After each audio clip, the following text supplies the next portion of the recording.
تینوں نے پہلے ایک دوسرے کو دیکھا تھا، پھر اس کو جو جواب کی منتظر بیٹھی تھی۔ تو تمہیں موبائل چاہیے؟ ابا تصدیق کرنے چاہی۔ جی ابا، ٹچ موبائل۔ وہ تو بہت مہنگا ہوتا ہے۔ اچھا تم پریشان نہیں ہو، میں اخراجات کی رقم نکال کر الگ سے پیسے جمع کرتا ہوں، اس کے لیے پھر دلا دوں گا۔ اچھا سا، پیار سے کہا گیا تھا۔ پھر تو بہت دیر ہو جائے گی، 2 مہینے بعد تو ایگزامز ہیں۔ ایک اور جواز پیش کیا گیا۔ میرا ایک دوست موبائل بیچ رہا ہے، میں لے دیتا ہوں اس سے، سستا پڑے گا۔ عمر کے کہنے پر گویا اس کی پریشانی ختم ہوئی۔ اس نے ابا کو دیکھا تاکہ وہ حامی بھریں اور بھائی اسے موبائل لا کر دیں۔ ٹھیک ہے، یہ تو اچھا ہو جائے گا۔ اماں ان سب میں خاموش بیٹھی، بس سب کو سن رہی تھیں۔ یہ دوسرے لفظوں میں انہوں نے آج تک شوہر کے آگے کبھی کچھ کہا ہی نہیں تھا، تو آج کیسے کہتی؟ شکریہ ابا۔ وہ خوش ہو کر پھر سے کھانا شروع کر چکی تھی، دل آنے والے لمحات کا سوچ کر رقص کر رہا تھا۔ آپ کو پتہ ہے صاحب، میں نے ابا سے موبائل منگوا لیا ہے، اب ہم آسانی سے بات کر سکیں گے۔ موبائل ہاتھ میں آتے ہی اس نے کال ملا دی تھی۔ یعنی میں جب دل چاہے تمہیں تنگ کر سکتا ہوں؟ اس کا انداز چھیڑنے والا تھا۔ بالکل نہیں، ہمارے گھر میں ایسا نہیں ہوتا۔ اب میں ہر وقت موبائل میں نہیں لگ سکتی۔ پتہ چلا اماں سارا غصہ اس پر اتار دیں۔ ہاں بس، اب اماں کا موبائل نہیں لینا پڑے گا۔ چلو بہت مبارک ہو۔ ویسے ہوا کس طرح یہ سب؟ جہاں تک میں اپنی سماما کو جانتا ہوں وہ تو کافی ڈرپوک سی ہے۔ جی نہیں، اب ایسا بھی نہیں۔ جہاں اس کے گال اپنی سماما سن کر گلابی ہوئے تھے، وہیں خود کو کمپوز کرنے کی خاطر وہ خفگی سے گویا ہوئی۔ پھر یہ کہ میں نے ابا سے کہا میرے ایگزامز ہونے والے ہیں تو موبائل کی ضرورت ہے مجھے، اور ویسے بھی کلاس میں ہر لڑکی کے پاس اپنا سیل فون ہے، ایک میں ہی تھی۔ میں نے تو تمہیں کتنی بار کہا ہے کہ بھیج دیتا ہوں مہنگا سا موبائل، مگر تم ہی نہیں مانتی تھیں۔ ویسے مجھے اچھا لگا اپنے حق کے لیے تمہارا آواز اٹھانا۔ اس کی بات صاحب نے درمیان میں ہی کاٹ دی تھی۔ جی، وہ تو بس اتنا ہی بول سکی۔ سماما، ایک فرمائش کروں؟ انکار تو نہیں کرو گی؟ کچھ پل بعد اس کا بھاری لہجہ کانوں کو سنائی دیا تھا۔ ضرور، آپ کو کبھی انکار کر ہی نہیں سکتی، وہ مسکراتے ہوئے کہہ رہی تھی۔ کمرے میں گھب اندھیرا تھا اور اس اندھیرے میں سرگوشیوں میں باتیں کرنا ایک وجود۔ مجھے وہ ویڈیو کال کرو، تمہارے نئے موبائل کا رزلٹ دیکھتے ہیں۔ اس کی فرمائش سن کر سماما نے اندھیرے میں کچھ ٹٹولنا چاہا، مگر ملا کچھ بھی نہیں۔ اس وقت اندھیرا ہے اور میں لائٹ نہیں کھول سکتی۔ اس کی آواز پہلے سے زیادہ دھیمی ہو گئی تھی۔ تم نے کہا تھا تم مجھے کبھی انکار نہیں کر سکتی۔ انکار نہیں کر رہی ہوں۔ آپ کو سماما اندھیرے میں ڈوبی نظر آئے گی، پھر آپ کہیں گے لائٹ جلاؤ، اور لائٹ جلانے پر کوئی آ گیا تو میری شامت آ جائے گی، پھر آپ مجھ سے کبھی بات نہیں کر سکیں گے۔ کیا یہی چاہتے ہیں آپ؟ اس کا نخریلا انداز مقابل کا ذہن چٹخا رہا تھا۔ بہت کیوٹ ہو تم سماما۔ دوسری طرف کچھ لمحے توقف کیا گیا تھا۔ سماما کا چہرہ شرم سے سرخ ہو رہا تھا۔ وہ کچھ بول نہ سکی۔ کل شام میں ملتے ہیں باہر۔ میں نہیں آ سکتی۔ اگر کسی نے دیکھ لیا تو؟ اس نے انکار کیا۔ کچھ نہیں ہوگا، کہہ دینا گروپ اسٹڈی کرنی ہے۔ ٹھیک ہے، بس 1 گھنٹے میں واپس آ جاؤ گی تم؟ سماما نے اس کی بات سمجھتے ہوئے سر اسبات میں ہلایا اور بولی، اچھا ٹھیک ہے، کرتی ہوں اماں سے بات، پھر دیکھیں وہ کیا کہتی ہیں۔ نہیں، تمہیں آنا ہے اگر مجھ سے محبت ہے تو۔ لہجہ اب سخت ہو گیا تھا۔ اچھا ٹھیک ہے، اس نے نچلا لب کچلا۔ وہ ہار مان چکی تھی اور اب وہ ادھر ادھر کی باتیں کر رہے تھے۔ اماں ایک بات پوچھنی تھی۔ اگلے دن ہی موقع ملتے ہی وہ اماں کے پاس آ کر بیٹھ گئی تھی جو سلائی کر رہی تھی۔ وہ مجھے تہمینہ کے گھر جانا ہے، چلی جاؤں؟ اس نے پہلے بتا کر آخر میں اجازت چاہی تھی۔ کس خوشی میں؟ اماں نے مصروف سے انداز میں پوچھا اور اس نے صدمے سے آنکھیں میچ کر کھول دیں۔ بتایا تو تھا، پیپرز ہیں ہمارے۔ اس نے آخری کوشش کی۔ اچھا اپنے ابا کو آ لینے دو، ان سے پوچھ کر جانا۔ سلائی مشین سے کپڑا جدا کرتے ہوئے انہوں نے سماما کو دیکھا تھا۔ اماں، وہ بیچارگی سے بولی، پلیز جانے دینا، میں ابا کے آنے سے پہلے ہی آ جاؤں گی۔ اچھا ٹھیک ہے، پر اگر نہیں آئی ان کے آنے سے پہلے تو میں ماروں گی چپل سے۔ انہوں نے دور پڑے چپل کی طرف اشارہ کر کے کہا۔ اس نے لبوں پر زبان پھیری، پھر خوش ہوتے ہوئے اٹھ گئی۔ منظور ہے۔ اس کے اس انداز پر اماں کے لب مسکراہٹ میں ڈلے تھے۔ ثمامہ کمرے سے باہر نکل گئی تھی جبکہ وہ سلائی کا سامان سمیٹنے لگی تھی۔ بہت مشکل سے اجازت لی ہے میں نے۔ آ رہی ہوں آدھے گھنٹے میں، اور ہاں صرف 1 گھنٹہ، ٹھیک ہے؟ کمرے میں آتے ہی اس نے سعد مرزا کو میسج کیا، پھر آئینے میں نظر آتے اپنے عکس کو بہت غور سے دیکھا۔ اس کی آنکھوں پر سایہ کرتی گنیری پلکیں بل کھا کر اوپر کو مڑی ہوئی تھیں۔ گال پھولے ہوئے اور گلابی تھے، لبوں پر دھیمی سی مسکان سجی تھی۔ ٹھیک ہے تو پھر پارک میں ملیں۔ اس کی میویت کو میسج کی ٹون نے توڑا تھا۔ آف کورس، آپ پہنچے میں بھی آئی، رپلائی کر کے اس نے الماری سے خوبصورت سے جوڑا منتخب کیا اور واش روم میں گھس گئی۔ چند منٹ بعد وہ ڈریسنگ کے آگے کھڑی تولیے سے اپنے بال خشک کر رہی تھی۔ تھوڑی دیر بعد وہ میک اپ کرتی دکھائی دی۔ ان سب کے دوران وہ وقفے وقفے سے مسکرائے جا رہی تھی۔ گھڑی میں وقت دیکھا تو 25 منٹ گزر چکے تھے۔ اس نے عبایا پہنا، نقاب لگایا، اپنے بیگ کندھے پر ڈالا اور اماں کے کمرے میں چلی آئی۔ میں جا رہی ہوں اماں۔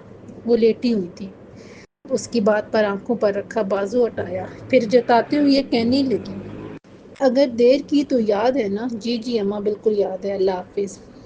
اس کی تیزی پر اماں گزشتہ 1 گھنٹے میں دوسری بار مسکرائی تھی۔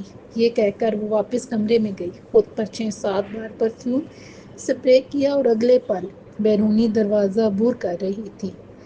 پارک یہاں سے قریب ہی تھا۔ اچھی بات یہ تھی کہ اس طرف اس کے ابا اور بھائی کا گزر نہیں تھا اور نہ ہی اس کے گھر آتے ہوئے یہ راستہ منتخب کرنا پڑتا تھا، یعنی یہ ڈر بھی نہیں تھا کہ گھر آنے والا رشتہ دار نہ دیکھ لے۔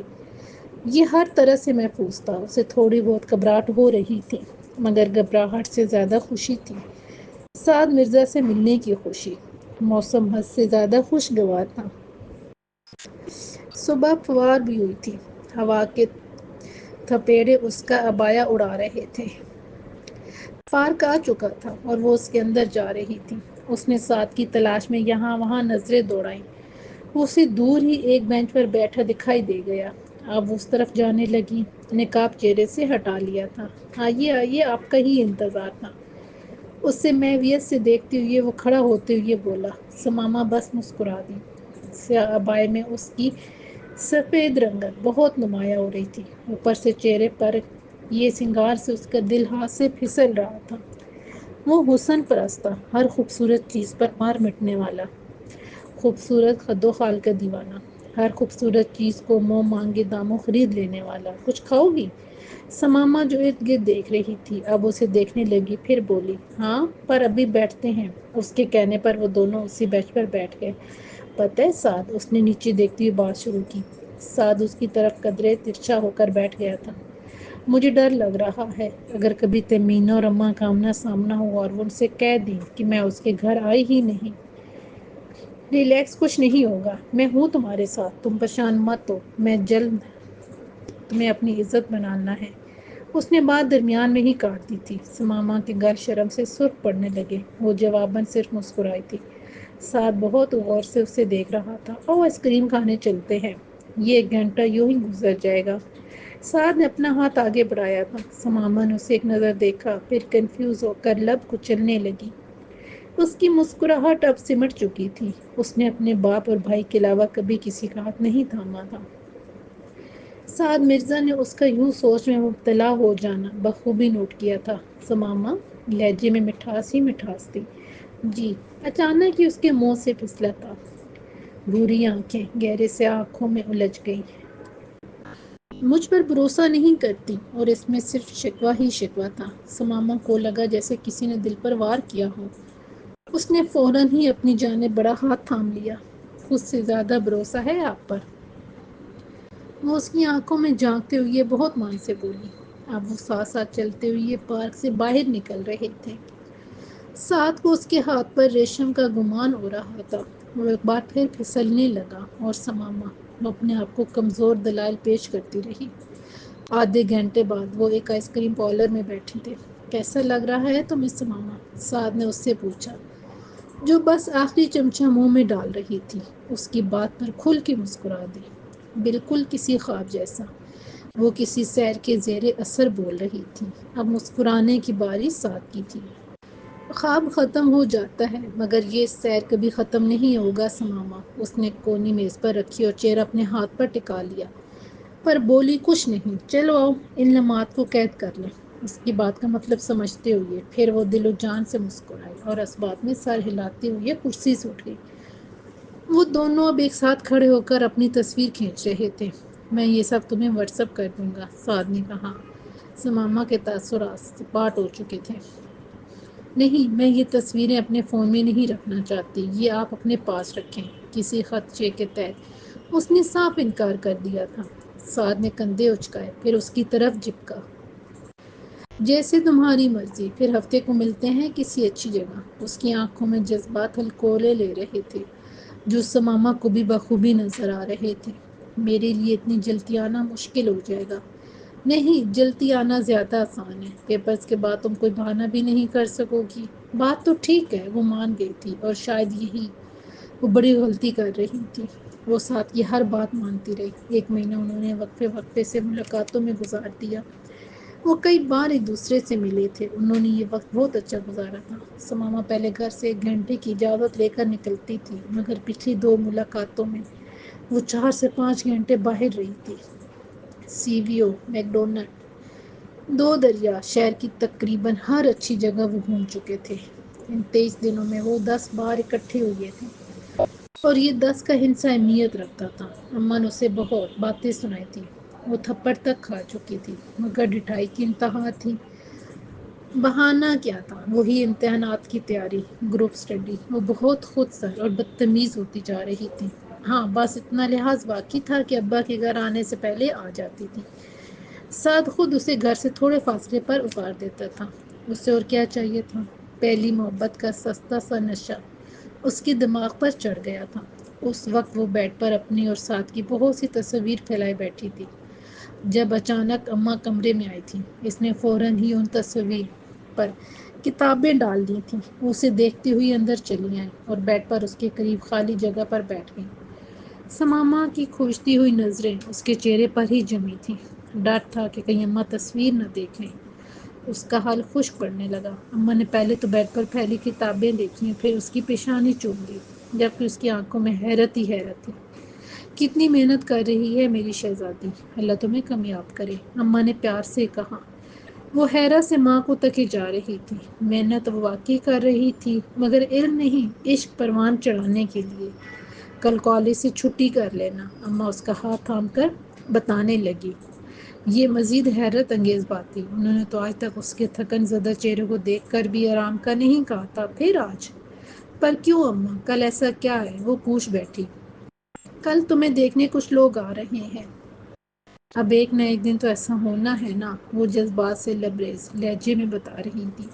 سماما سرخ پڑنے لگی۔ اماں کو لگا کہ وہ شرما رہی ہے، مگر حقیقت میں اسے غصہ آ رہا تھا۔ اتنا غصہ کہ وہ ساری چیزیں اٹھا کر دور پھینک دے۔ اماں نے اس کے ہاتھ پر دباؤ ڈالا، اٹھ کر مسکرائی اور اس کا گال چوم کر باہر نکل گئی۔ پیچھے بیٹھی سماما کی آنکھیں نمکین پانیوں سے بھرنے لگی تھیں۔ اس نے فوراً ہی سائڈ ٹیبل پر رکھا موبائل اٹھایا اور سعد کو کال ملا دی۔ معزز صارف، اس کال کے لیے آپ کا بل۔ آپریٹر کی آواز سن کر اس نے غصے میں کال منقطع کی اور فون بیڈ پر اچھالتے ہوئے پھوٹ پھوٹ کر رو دی۔ سعد مرزا کے علاوہ وہ کسی اور کا تصور بھی نہیں کر سکتی تھی۔ ہاں، واٹس ایپ۔ نیٹ کا خیال آتے ہی اس نے ہاتھ کی پوچھ سے چہرے پر پھیلے آنسو بے دردی سے رگڑ ڈالے۔ پھر موبائل فون اٹھایا اور دوبارہ کال ملائی، مگر اس پر بھی بیل نہیں جا رہی تھی۔ شاید اس کا نیٹ بند تھا۔ سعد پلیز، کانوں سے فون لگا کر اس نے بھیگے لہجے میں خود کلامی کی، مگر وہی ڈھاک کے 3 پات۔ 10-15 منٹ بعد وہ تھک ہار کر فون رکھ چکی تھی۔ صبح سے اس کا برا حال تھا۔ پوری رات کروٹیں بدلتے گزارتی تھی۔ رات بھر وہ سعد کو کال کرتی رہی، مگر اس کا نیٹ مسلسل بند تھا۔ اب 12 بجنے کو آ رہے تھے۔ وہ کمرے سے باہر نہیں نکلی تھی۔ گھر میں سب 9 بجے ہی اٹھ جاتے تھے، اور اماں تو فجر کے بعد سوتی ہی نہیں تھی۔ بھائی اور ابا کو دکان پر جانا ہوتا تھا، تو سونا ان کے لیے ضروری تھا تاکہ تر و تازہ اٹھ سکے۔ رات بھر اس کی آنکھیں پرنم رہی تھیں۔ اب وہ بیٹھ کے سرہانے سے پوچھ ٹکائے، چہرہ گھٹنوں میں چھپائے خاموش آنسو بہا رہی تھی جب دروازہ کھٹکھٹایا جانے لگا، اس خیال کے تحت کہ اماں دروازہ نہ کھولنے پر آوازیں دینے لگ جائیں۔ وہ آنکھیں رگڑتی ہوئی خود ہی اٹھ گئی۔ کیا ہوا ثمامہ، رات بھر روتی رہی ہو کیا؟ آنکھیں دیکھو ذرا، اپنی کتنی سرخ ہو رہی ہیں۔ اس کی آنکھوں پر نگاہ پڑتے ہی اماں نے فکر سے کہا، نہیں، وہ بس رات بھر پڑتی رہی، نیند آ رہی تھی پھر بھی نہیں سوئی تو اب پانی نکلنے لگا ہے، نیند نہیں پوری ہوئی شاید جبھی۔ وہ تھکی ہوئی لہجے میں بول رہی تھی۔ اماں کو اس کی بات بالکل پسند نہیں آئی، جبھی ان کے چہرے کے تاثرات سخت ہو گئے۔ ثمامہ، رات سونے کے لیے ہوتی ہے اور تم نے کیا حشر کر لیا ہے ایک رات میں، کیا یہ شکل لے کر جاؤ گی مہمانوں کے سامنے؟ اس بات پر اس کے جھکے عارض فوراً ہی اٹھ گئے تھے۔ اماں کو بس یہ فکر تھی کہ خاص مہمانوں کو دکھانے کے لیے اس کا چہرہ ٹھیک ہونا ضروری تھا۔ کیا یہ ساری فکر بس اسی لیے تھی؟ اب تو اس کا بس نہیں چل رہا تھا کہ جو آنسو لحاظ میں روک رکھے تھے وہ بھی بہا دے۔ جاؤ منہ ہاتھ دھو، اچھا محسوس کرو گی۔ اماں کا لہجہ ایک بار پھر گزشتہ روز جیسا ہو گیا تھا۔ یہ کہہ کر وہ واپس پلٹ گئی، اسے کچھ کہنے کا موقع ہی نہیں دیا۔ اس نے دروازہ بند کر دیا اور بھیگی آنکھوں سے دوبارہ ساتھ سے رابطہ کرنے کی کوشش کرنے لگی۔ ایک بار، دو بار، تین بار، جواب ندارد رہا۔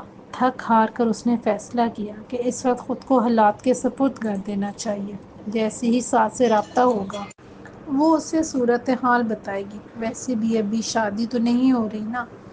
اگر اس کے ساتھ واقعی مخلص ہے تو یوں اسے کسی اور کا ہوتے تو بالکل نہیں دیکھ سکے گا۔ اپنے دائیں ہاتھ کی پوچھ سے پلکوں کی بار توڑتے آنسو بے دردی سے رگڑے اور ایک ڈھنگ کا جوڑا منتخب کر کے واش روم کی طرف چل دی۔